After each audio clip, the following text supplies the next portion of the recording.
Chapter 72, The Mountain Rumble. Rico, too, stood at the mouth of the cave. Rosum, Unit 7134, are you in here? The only response was his own flat voice echoing back, but he sensed movement somewhere down the tunnel. So he switched on his headlights, raised his rifle, and marched inside. The Rico marched past animal bones and rock piles and wide cracks in the walls. His blocky head swiveled from side to side, scanning for any sign of Roz. But she was nowhere to be found. So he turned and marched back toward daylight. And then a deafening roar filled the cave. From the shadows flew a giant body. Mother Bear charged into the robot and smashed him against the wall. Then Nettle and Thorn jumped in, and together the family went to work. They rammed his legs, they slashed his chest, they muscled him to the ground. On his way down, Rico too squeezed the trigger. There was a flash of blazing light, and the walls began to crumble. Nettle grabbed her brother by the scruff and pulled him outside as an avalanche of rock thundered behind them. Mother Bear howled. The rifle exploded. Stones clanged against Rico too. The avalanche slowed and settled as a cloud of dust billowed out from the cave. Mother? Nettle peered into the darkness. I'm here, said a weak voice. The young bears dashed inside and found their mother half buried.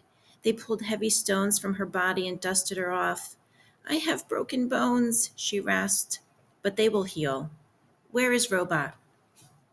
Rico two's headlights switched back on. Stones tumbled as the robot staggered to his feet. His body was scratched and scraped. His head was badly dented. His left arm was completely useless, so thwip, it was tossed aside. Then the one-armed robot limped out of the cave and continued the hunt for Roz. Don't worry about me, Mother Bear growled to Nettle and Thorn. Kill the robot. With his heavy limp and his grinding gears, Rico too was easy to track. The young bears caught up with him as he was entering a grove of pines, but they didn't attack. Not yet.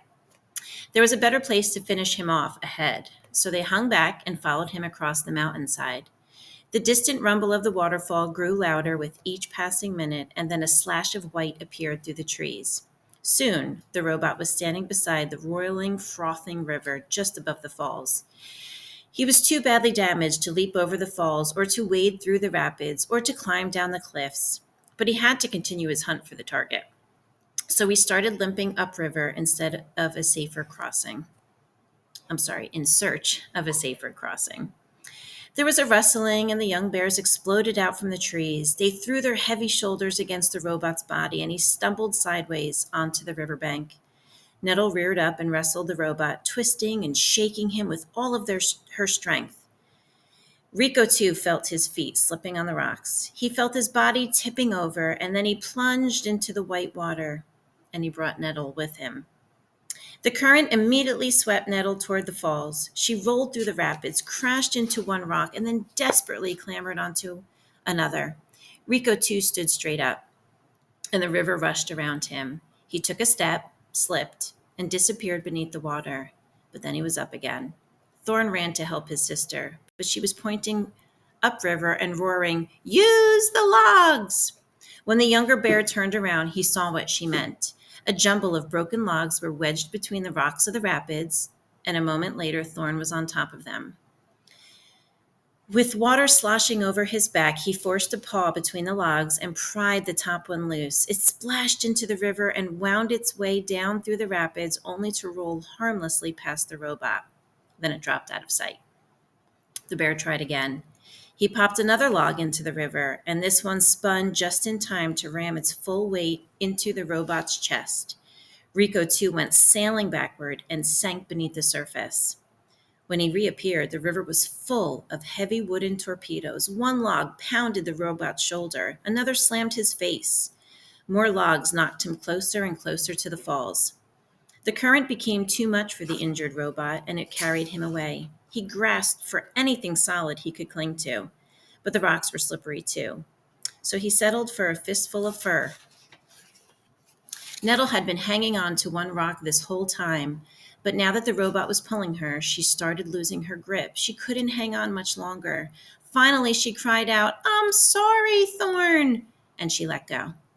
Nettle and Rico, too, surged toward the rumbling falls. The bear felt the robot release his grip. She watched him glide over the edge. Then she closed her eyes and waited for the end to come. But it was not Nettle's time. Reader, what happened next is hard to believe. You see, the river didn't fall away beneath Nettle. It tightened around her. Hundreds of fish surrounded the bear. They pressed their faces into her fur. They thrashed their tails against the current, and they slowly pushed her away from the edge. Farther and farther they went, gradually moving upriver until Nettle's brother pulled her from the water. The bears collapsed into the riverbank, and when they looked down, they saw hundreds of fish looking back up. "Thank you," roared Nettle. "I'll never eat fish again." The fish smiled and sank into the rapids. "I thought you were dead," said Thorn, breathing hard.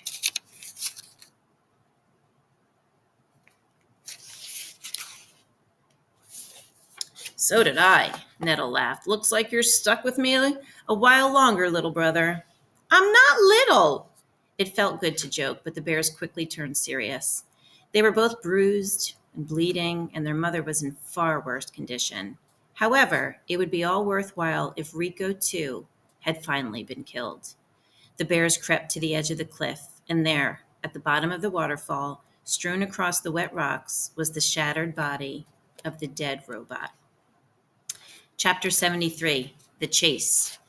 Rico 1 was standing in the great meadow. He stared up at the smoking hill of ash and then down at the stampede of footprints around it. There had been a large bonfire with hundreds of animals and one robot. But why? The Rico couldn't make sense of what he was seeing. After thoroughly exploring the site, he continued through the meadow and into the forest.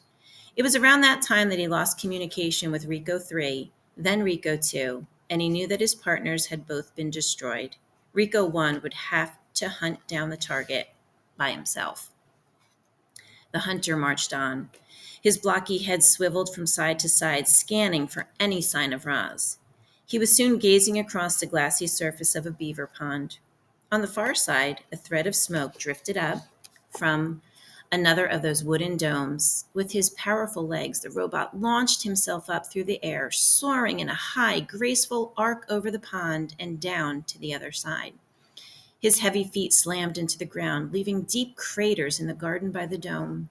He hunched over and looked inside. Fur and feathers and the dying coals of a fire, but the target wasn't in there. The Rico stood perfectly still and watched as a soft rain started dripping down through the tiers of the forest, and then he sensed it. Up in the canopy was something that didn't belong. Roz had been spotted. The hunter watched his target drop from branch to branch down to the forest floor. Then she bounded away through the thickly tangled underbrush without stirring a leaf, without snapping a twig, and vanished into the green. However, Rico 1 had other means of tracking her. He could sense her electronic signal. The signal was gliding around the edge of the pond, but it was fading fast. A few more seconds, and he would lose it entirely. Rico 1 burst into a sprint. The forest seemed to sway and quake from his stomping strides, and a minute later, the forest really did begin to move. Trees were toppling down onto the Rico. He fired his rifle, and 2 toppling trees turned to ash. But then a third swung down through the smoke and hammered his body into the ground. Rico 1 shoved the tree aside, pulled himself up, and continued the hunt. He didn't notice the beavers diving back into the pond. Rico 1 tore through brambles and leaped over boulders, and suddenly the ground was caving beneath him. Down he fell into a deep pit, crashing against the bottom and twisting his leg. The robot violently pounded his leg back into shape. Then he launched himself up and out of the pit. He didn't notice the groundhogs watching from their tunnels. The hunter faced one trap after another. He was pelted with flaming pine cones and tripped by taut vines and crunching by tumbling rocks. The hunter now limped and rattled and was covered in scars, but he kept going. Roz galloped back and forth across the island again and again as she tried to lose Rico 1. But no matter how fast she ran, or how well she hid, or how many animals helped, She couldn't escape the sound of the hunter's stomping footsteps. She had never run so hard for so long, and while her mechanical body was holding up, her wooden foot was not. After hours of relentlessly pounding, it finally gave out. She was galloping through the rocky forest by the sea cliffs when her foot splintered apart.